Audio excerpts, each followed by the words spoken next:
Assalomu alaykum kanal kuzatuvchilar. Hop, tashqarimizda qor ancha yog'ib qo'ygan. Hamma yoq qor yotibdi. Hop, video obzor qilishdan maqsad. Dvijogimiz qisqacha tanishtirib o'taman. Shu yerda ishlar. Katta yo'limiz ro'yxatidan beri yo'qyapmiz. Hop, dvijogimiz birinchi o'rinda. Aver Qirg'izistonda test etadigan. Blokdan svet o'chganda o'zini o'zi qo'shadi, svet kelgan payt o'zini o'zi o'chiradi. Samolyotga bir radiatorga berganmiz.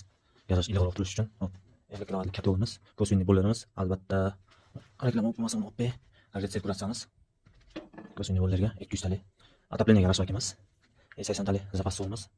Hashartni bakimiz. Ikkinchi etajiga ko'ryapsan makroxalar bilan adashmaydigan qilib hammasiga belgilab chiqqanmiz. Qaysi to'g'ri qayta ketyapti. Ikkinchi etajiga hop. Radiatorga kollektorimiz, birinchi etajiga radiatorga kollektorimiz. Bu yerda oshxonamiz bor. Oshxonaga 3 ta kontor to'plab olamiz. Relay davleniya katta yo'lga zaparga qilib turish uchun. Hop, keyin motorimiz va suv taqsimoti.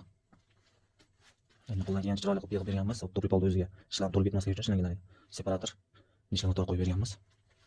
Hop, keyin kollektordan bitta mondan bosib pastlab, o'ta chiroyli, akkuratni qilib yig'dik, xudo xolasa. Avariyani trapimiz. Kechaga bitta, hop, ishtamiz. Paket kabellarimiz to'zib yotibdi. Hali bitmagan. Shu holatda yig'ib berdik.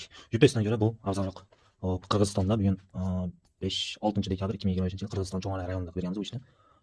Hop, 12 ming so'm Qirg'izistonga.